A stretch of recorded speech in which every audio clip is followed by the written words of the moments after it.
Indira Gandhi National Open University presents a program for the students of Master of Journalism and Mass Communication, Master of Journalism and Electronic Media and Postgraduate Diploma in Journalism and Mass Communication titled Communication Research Part 1, Program Code MAJMC, MAJEM and PGJMC. Course code MJM020. The presenter of the program is Dr. Shikha Rai, Associate Professor, School of Journalism and New Media Studies, IGNOU. Let's listen to the program. Hello dear learners. Welcome to this session on communication research.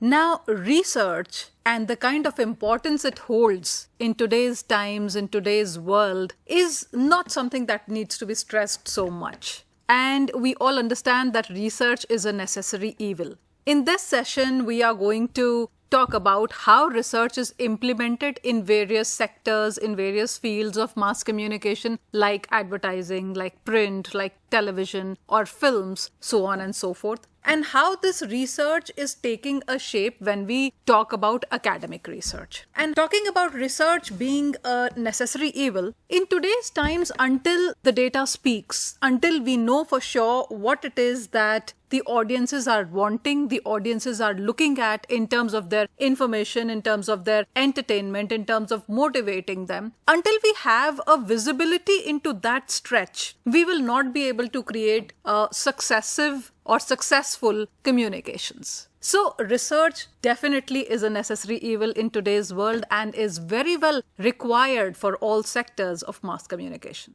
Also, when we talk about the use of this research in fields like advertising or print media or films and journalism, this is a necessary tool because it helps you look for answers. So say, for example, when the behavior of the consumer is being tracked in any kind of advertisement or in the advertising sector, what they are actually trying to do is they are trying to figure out which kind of product or service a consumer will prefer over the other brands and why. Or what kind of changes should be brought about in a given brand so as to make it better than what it was previously. So advertising in this manner requires a different level of research altogether, and they require to interact with the audiences at a level where they're able to connect and understand their needs or why a particular brand of a product will be bought or not bought. So even during the times of yore, when research had not developed so much or when journalism had not developed so much, even then research was required in the field of journalism. Why?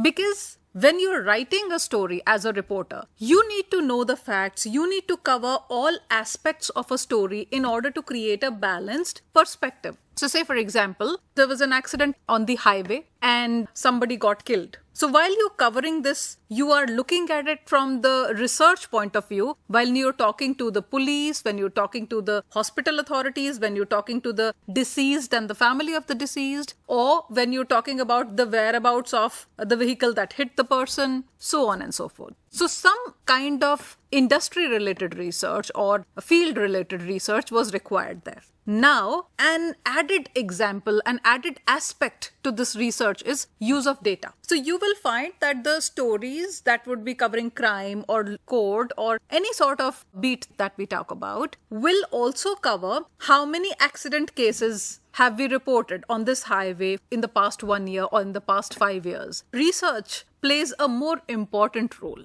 And talking about data journalism, that is also a very important and emerging concept in journalism these days, whereby big data is made use of in order to understand a given situation, political or otherwise, social, political or cultural situation. And then when we try and know what are the reasons, what are the basic factors, why a certain situation is there in the first place. So research is required in journalism. We spoke about advertising, we just spoke about journalism. Now also let us look at films. We all understand that films are in a way a mirror of what we see around us, of our society, of our lives, of different classes of people. Now, having said that, research is required because you want to be as close to the character of these people who you're talking about in the film. So also we know that OTT has come to take its place these days. So the kind of content that you see on OTT is very close to reality. And how does that real touch come? It comes when you're able to research well on the subcultural context, on the view of a certain character, how this character needs to be developed, what does this character see. So a lot of research goes into this as well. So this is just to state how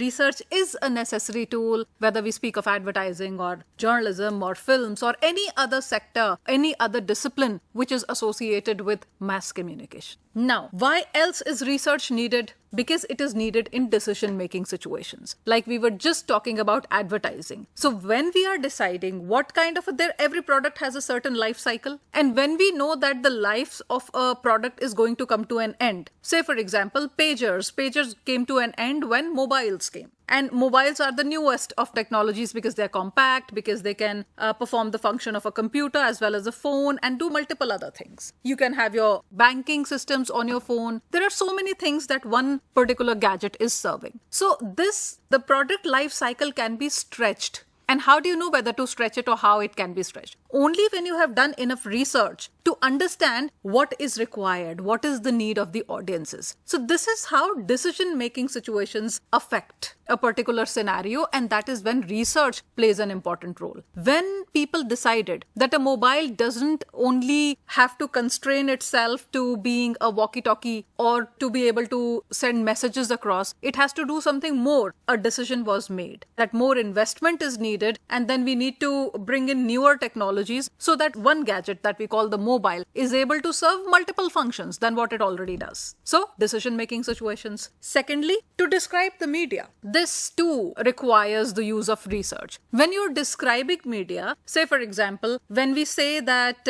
social media or the use of social media platforms has led to certain kind of psychological impact on the younger generation or on children or on the way people hold themselves in life and the kind of values that people like to keep these days in modern living. Then we are describing the media. Which is this media? This media is social media. So when you're describing the situation, when you're describing the media and the relationship this media is enjoying with the society of which it is a part, then we require research. So like say for example, you would all have heard of various cases of lynching. So trolling, lynching happens on social media. Once a certain picture comes or somebody made a certain comment, on the basis of that, this person will be trolled. So how media needs to be described? This is not the media that is being driven by mainstream media. This is not the media where people are being told what it is. It is their own, of course, an individual perception of how he is viewing reality, which is, of course, affected by various mainstream media, society, culture, so on and so forth. So this is why, for description of media, we require research. Third, to analyze the media effects on consumers. When we are talking about media effects on consumers, it is important to understand that media is something that touches us, that affects us on a very, very subtle level.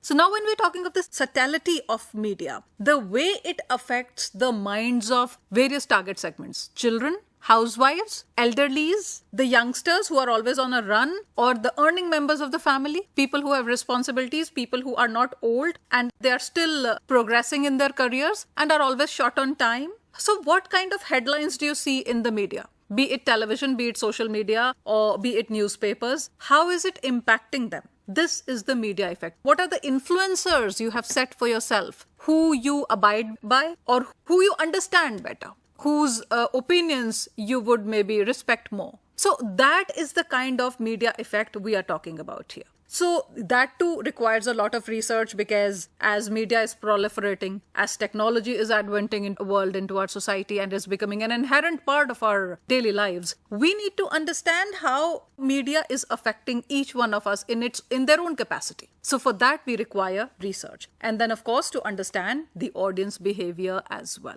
Now let us look at the various research phases that we're going to talk about. Like we research the medium itself. The medium could be social media, a particular platform of social media. It could be a news channel, it could be a newspaper, it could be radio, it could be community radio, campus radios, whatever. So whenever we are researching the medium itself, what are the characteristics of this medium? How is this medium portraying the messages? The message is the product of the media, and the medium that we are talking about is the way of carrying these messages forward to the audiences. So what is the way that this medium is impacting? So when we are studying the medium, that is one kind of research.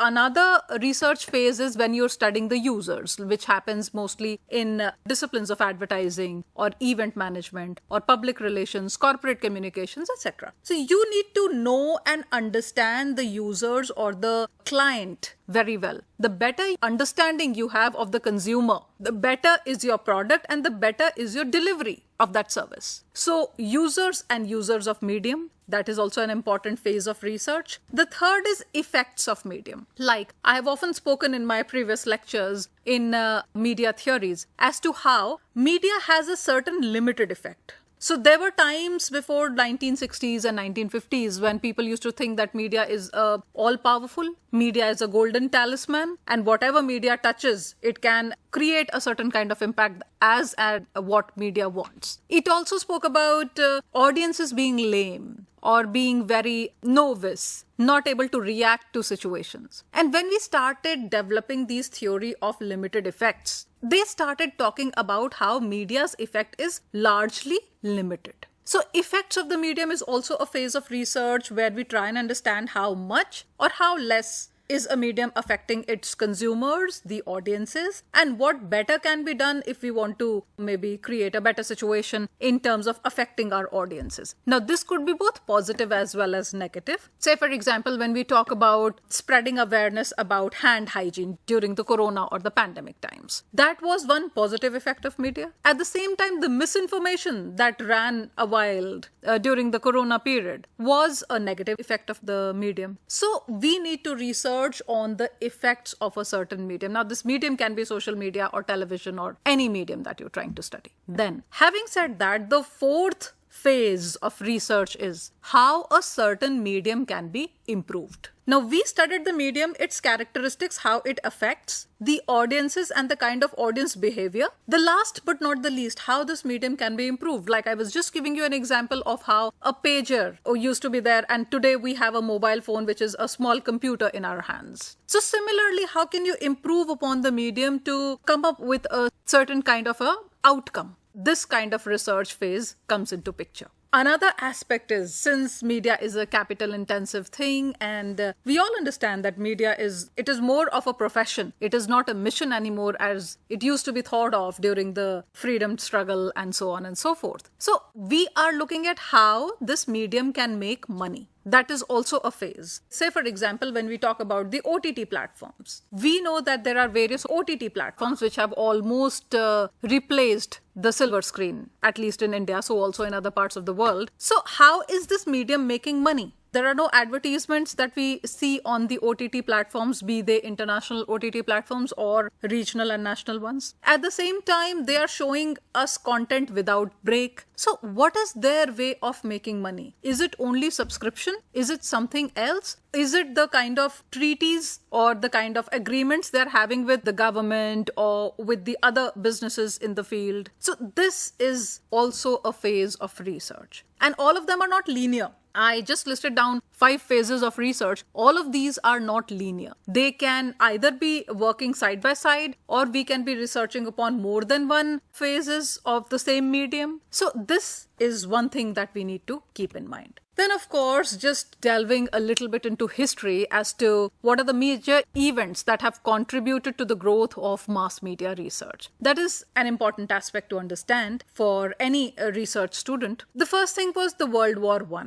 During the World War I, because media was still coming up, it was still in its nascent stage and probably radio was the only medium which had developed during that time. So World War I became the first harbinger of change, and that is when people figured out that media can be an all-powerful medium. So during the wars, if a country's music, say for example Germany's music, would play into any other country, this became the strategy of winning the war, because it would communicate to the people there and the armies of those countries that maybe the Germans have overtaken us. And that is why the radio is playing German music. So World War I was the aspect, the first factor that brought about a change and contributed to research, because then people started looking at how much is the audience being affected by this medium. Then realization by the advertisers that research data was useful in persuading potential customers. That is also important because now was the time that media started proliferating. So by 1970s, television came to India, 1975-76 to be precise. So advertisers wanted to know, how can we make money out of this medium? What can we sell? How can communication be sold as a product in terms of what it wants to convey, in terms of its various formats, in terms of something that can be of interest, something will bring in information, will educate the audiences as well as motivate them. When you see an ad, you are usually, the idea of selling an ad on television or on newspapers or any other media is that the person who is viewing it or the person who is exposing his or her mind to this communication will in the end make a purchase decision. That is the end outcome of any advertisement. So this realization by advertisers that we can mint money out of the medium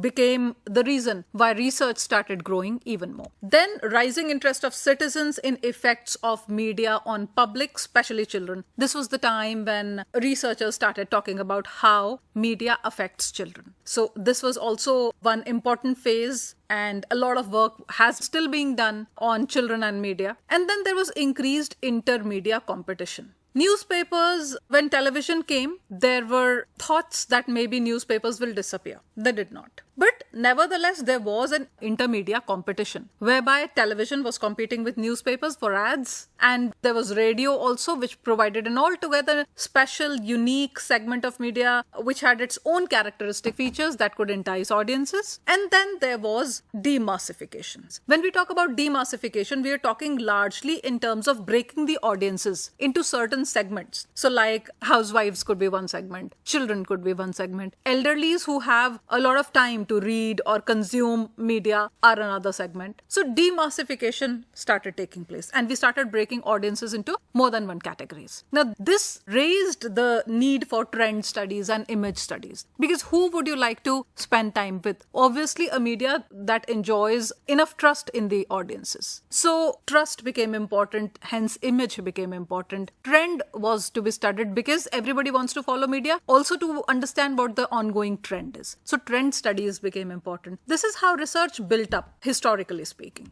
Now let us quickly look at the types of research that are there with us. One is the academic and private, which you also call the basic and applied research. So when I say any kind of basic research is the research which you are digging out what a particular psychology of the audiences would be, or what would be the reason why medium in a certain fashion, so on and so forth. And applied is when you apply that theory, that concept that you've taken out from that research to, say for example, the advertising market, or when you are doing an event, or when you're talking about image building, when you apply those concepts here, say for example, social media. So in social media, when you see that there are greater number of likes for a certain celebrity, it can be understood that the celebrity is more popular. If that is the case, we would like to go to the field and test so that if the celebrity is popular enough, we can use this celebrity for endorsement of our product, which becomes an applied research. So this is the difference between basic and applied. Then the difference of it being theoretical. When we talk about academic or basic research, it is more theoretical in nature as compared to applied or private research. Why? Because there we are testing what we have found in our academic or theoretical research to see if it can convert into certain outcomes for the company. And hence, this is also something which can be more expensive as compared to academic or basic research. Then we also talk in terms of private and applied. Whenever it is more application oriented and the results are being used in decision making, that is what we call applied research. And and it is the sole propriety of the sponsor. So an advertising agency can carry out a research to see which social media platform is liked more by the people in general or college goers in general. So specific timelines are there for these kind of researchers because they quickly have to take out the result and accordingly apply it to their product and service and the way it is being pushed in the market. And this ends up being a more costly affair. And journalistic research, what I was talking about primarily in my lecture, lies somewhere in between. It is neither completely academic nor completely private or applied. So it is somewhere in between. Now let us also look at the areas of research. As in, I've already spoken about how it is applied in advertising, films and print media or journalism. Now let us look at, if we are talking print medium, what sort of researches are being done in print medium. Now one important aspect could be the readership research. We all know and understand that the physical form of newspaper is slowly going away and people are more referring to their mobiles and going to e-newspapers or portals of newspaper to access and consume news. So when we talk about research in print medium, one area is the readership.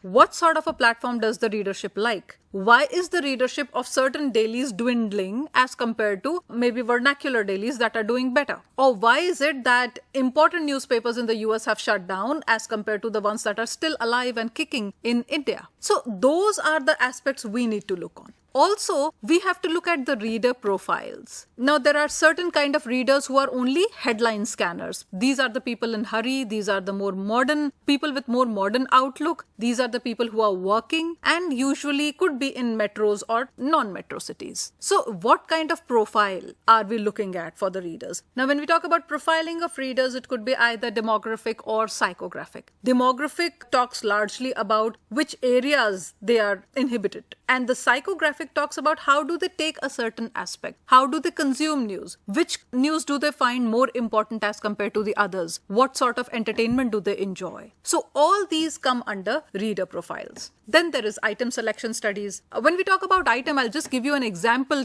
so that you may understand what item selection means. Say for example, in survey, there are various items that you either agree with or do disagree with. Each of this item has to be tested whether it is useful enough to be asked as part of the questionnaire or not.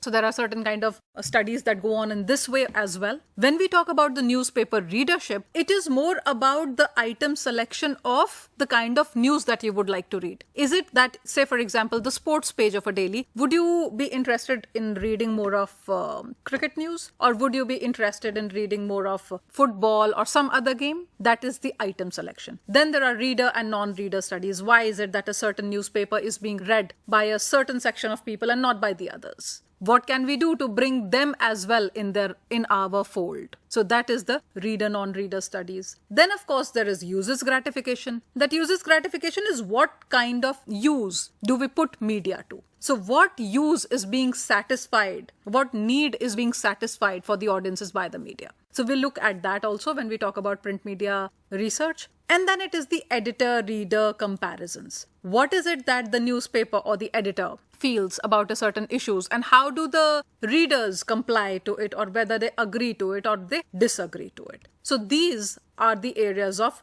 research for print media. Also, we have circulation research. We all understand there's a difference between readership and circulation. So when we talk about circulation in a family of 5, there is just one newspaper that goes. So the circulation figure is 1, but if it is a family of 5 and all 5 read it, the readership figure is 5. So we also look at the circulation research and then we also look at newspaper management research in terms of mergers and acquisitions, in terms of new treaties and agreements and businesses that a newspaper may be venturing into, or whether it is coming up in the form of vernacular dailies, whether it is raising itself to an e-newspaper platform. What is it that it is doing? And then, of course, we also talk about the competition, intermedia and intramedia competition that exists within the newspaper and the HR aspects. Typography and makeup research is also a part of it. And hence, journalist is a researcher. So here I have only spoken about newspaper research. In the next session, we will also be talking about advertising, films, and other types of research. I hope you have found enough takeaways from it and you have understood the basic aspects of communication research.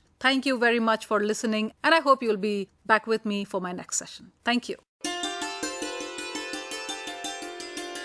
You were listening to a program titled Communication Research Part 1, Program Code MAJMC, MAJEM and PGJMC, Course Code MJM020. The presenter and content coordinator of the program was Dr. Shikha Rai, Associate Professor, School of Journalism and New Media Studies, IGNOU. The program was technically supported by P.P. Sharma, edited by Sadan Lal and produced by Santosh Kumar Pandian. This program was brought to you by Electronic Media Productions Center of Indira Gandhi National Open University, New Delhi.